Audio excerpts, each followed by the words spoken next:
मैं जमशेद नायक आप सभी को स्वागत करते हैं। दोस्त, आप सभी को नायक इंस्टीट्यूट में स्वागत है। आज दोस्त हम लोग देखने वाले हैं इंडियन सिविलाइजेशन एंड कल्चर का समरी देखेंगे। ओके, तो इसका समरी देखते हैं। तो देखते हैं समरी इसका। हम लोग के चैप्टर का नाम है Indian civilisation and culture. Indian का मतलब होता है भारतीय, सिविलाइजेशन का मतलब होता है सभ्यता और कल्चर का मतलब होता है संस्कृति। यानी भारतीय सभ्यता और संस्कृति के बारे में आपको देखना है। ये जो आपको चैप्टर है इंडियन सिविलाइजेशन एंड कल्चर, ये महात्मा गांधी के द्वारा लिखा गया है। आइए हम थोड़ा सा महात्मा गांधी के बारे में थोड़ा बताते हैं आपको। महात्मा गांधी का जन्म 2 अक्टूबर 1869 ईस्वी में आपको हुआ था, जो गुजरात पोरबंदर में हुआ था। इनकी मृत्यु हो गई थी, डाइड हो गई थी 1948 ईस्वी में। आइए समरी के बारे में देखते हैं दोस्त। This essay Indian civilisation and culture has been written by Mahatma Gandhi. ये जो आपको ऐसे हैं, ये इंडियन सिविलाइजेशन एंड कल्चर आपसे पूछा जाएगा क्या है, तो आप कहेंगे ऐसे हैं। ये जो ऐसे हैं दोस्त, ये इंडियन सिविलाइजेशन एंड कल्चर, ये महात्मा गांधी के द्वारा लिखा गया है। He is the father of nation, यानी महात्मा गांधी को फादर ऑफ नेशन यानी राष्ट्र के पिता भी कहा जाता है इनको, महात्मा गांधी को। यानी भारत के राष्ट्रपिता अगर कहा जाए कि कौन है, तो महात्मा गांधी है। In his essay, he has described the salient feature of Indian civilization and culture. इसमें प्रमुख आपको विशेषताएं भारतीय सभ्यता और संस्कृति के प्रमुख विशेषताओं के बारे में वर्णन किया गया है इसमें। In his opinion the foundation of Indian civilisation is very strong. इनकी राय है, यानी महात्मा गांधी जी की राय है। आपको थोड़ा सा मार्क कर देते हैं दोस्त, यहाँ पर हमें In his opinion, the foundation of Indian civilization is very strong. ये कहा गया कि भारतीय जो सभ्यता है, उनकी राय में आपको कहा गया है कि भारतीय जो सभ्यता है, उनकी जो नींव है, उनकी राय में यानी महात्मा गांधी की राय में कहा गया कि भारतीय सभ्यता की जो नींव है वो बहुत मजबूत है। No one in the world can defeat it. और ये कह रहे हैं, महात्मा गांधी जी कहते हैं कि दुनिया में कोई भी ऐसा सभ्यता नहीं है जो इसे हरा सके। It has withstood on the test of time though it is unchanged.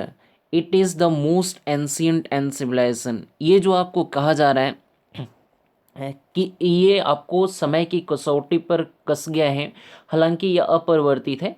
यह सबसे प्राचीन और सभ्यता है, यह सबसे प्राचीन सभ्यता हमारी भारतीय सभ्यता है। Neither the old civilization, Rome and Greece, nor the modern civilization can match Indian civilization. यहाँ पर बताया गया है कि जो आपको इंडियन सिविलाइजेशन यानी भारतीय सभ्यता है, यहाँ पर कहा गया आपको, मैं आपको ऐसे इंडिकेट करता हूँ यहाँ पर, neither the old civilisation of Rome and Greece nor the modern civilisation can match Indian civilisation. कहा गया है कि ना तो आपको रोम और ग्रीस के सभ्यता से इसका मैच करता है भारतीय सभ्यता का, और ना ही मॉडर्न सभ्यता।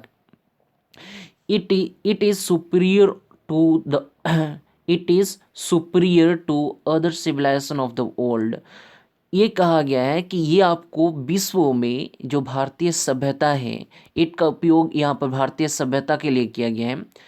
यहाँ पर कहा गया कि भारतीय जो सभ्यता है वो सुपीरियर है, यानी वर्ल्ड में यानी विश्व में सभी सभ्यताओं में वो सुपीरियर है, श्रेष्ठ है।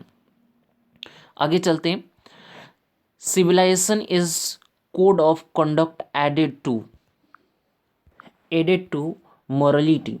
ये कहा गया है कि ये जो सभ्यता है, भारतीय जो सभ्यता है, इसको क्या किया गया, नैतिकता से जोड़ा गया है। It elevates our morality.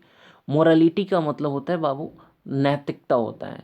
तो ये जो आपको ये एलिवेट्स किया गया है मोरालिटी को, यानी ये मोरालिटी को क्या करता है, हमारी जो सभ्यता है ये मोरालिटी को बढ़ाता है, हमारी मोरालिटी यानी नैतिकता को बढ़ाता है। The Western civilization, on the other hand, is based on the worship of material and increase of wants.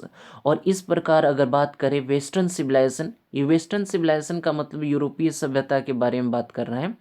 तो जो वेस्टर्न सिविलाइजेशन है यानी पश्चिमी सभ्यता है, अगर दूसरे बातों में अगर दूसरी तरफ अगर कहें वेस्टर्न सिविलाइजेशन के बारे में, तो वेस्टर्न सिविलाइजेशन जो है यानी पश्चिमी सभ्यता जो है वो वस्तुओं की पूजा करता है और अपने चाहतों को क्या करता है, बढ़ाता है इनसे। They have no faith in divine power. Divine power का मतलब होता है दोस्त कि जो डिवाइन पावर का मतलब दैवीय शक्ति, वे लोग क्या करते हैं, ये जो वेस्टर्न सिविलाइजेशन के लोग जो हैं उन सभ्यता में क्या किया जाता है, जो डिवाइन पावर है यानी दैवीय शक्ति है उसमें विश्वास नहीं रखते हैं। Our ancestors like village life against city life. हमारे जो एंसेस्टर हैं, एंसेस्टर का मतलब होता है हमारे पूर्वज जो हैं, वो विलेज के लाइफ को पसंद करते हैं अगेंस्ट सिटी लाइफ। क्योंकि हमारे जो एंसेस्टर थे वो हमारे जो शहरी लाइफ है, जो शहरी जीवन आपको जीने की व्यवस्था है, उनको पसंद नहीं करते हैं। और ये हमारे जो एंसेस्टर थे वो विलेज लाइफ को पसंद करते थे। ओके, यानी कहा जाए कि हमारे एंसेस्टर जो हैं, हमारे पूर्वज जो हैं, वो शहरी लाइफ के अगेंस्ट यानी विरोध विलेज लाइफ को क्या करते थे, पसंद करते थे। दे प्रैक्टिस्ड ट्रू होम रूल। और इस प्रकार वे आपको ना अपनाते थे होम रूल, यानी होम रूल आपको अपनाते थे ऐसे। They believed in the use of hand and feet. और वो विश्वास रखते हैं हाथ और पैर के उपयोग करने में, वो विश्वास रखते थे।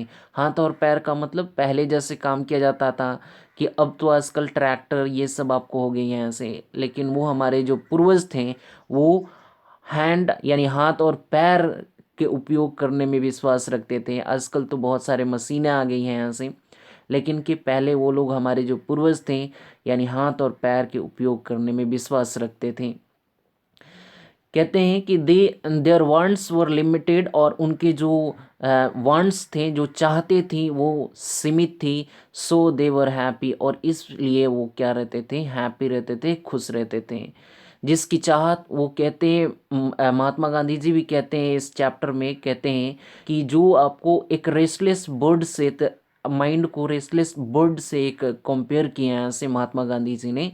और महात्मा गांधी जी ने रेस्टलेस बर्ड से कंपेयर करने के बाद कहते हैं कि माइंड्स जो होते हैं वो जितनी आप चाहते हैं उतने ही वो बढ़ते जाता है और वो कभी संतुष्ट नहीं होता है। इस प्रकार वो लोग जो रहते हैं, आजकल जो लोग हैं वो खुश नहीं रहते क्योंकि उनकी चाहतें अनलिमिटेड है यानी सीमित नहीं है।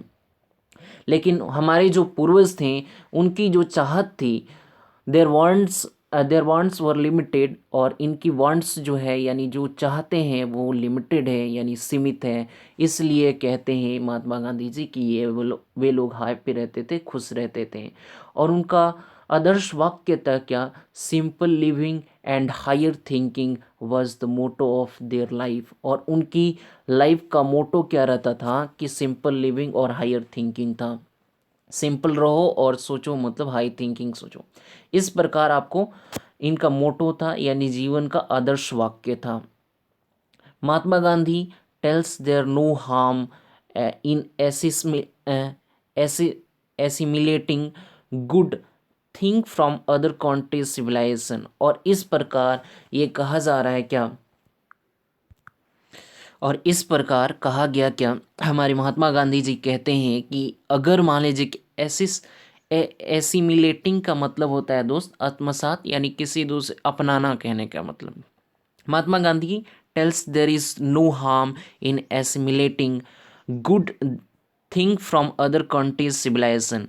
अगर कोई अदर कंट्रीज के सभ्यता जो है उसकी सभ्यता से अगर अच्छी चीज़ों को अपनाने में कोई बुराई नहीं है। Our civilization is suited to our needs and environment. और इस प्रकार ये कहते हैं, हमारे महात्मा गांधी जी कहते हैं कि हमारी जो सभ्यता है वो हमारी आवश्यकताओं और हमारे पर्यावरण के अनुकूल है और their civilization is suited to their needs and environment. और इस प्रकार वो कहते हैं कि जो उनकी जो सभ्यता है यानी यूरोप और ग्रीस ये सब जो सभ्यता है उनकी जो सभ्यताएं हैं वो उनकी आवश्यकताओं और उनके पर्यावरण के अनुकूल है।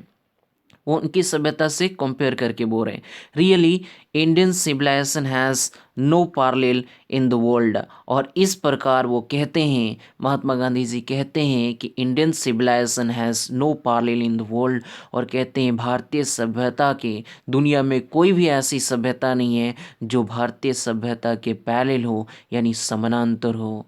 तो चलिए, अगर वीडियो को लाइक नहीं किए होंगे तो लाइक कर लीजिएगा, शेयर कीजिए और सब्सक्राइब कीजिए और हमारी हेल्प कीजिए।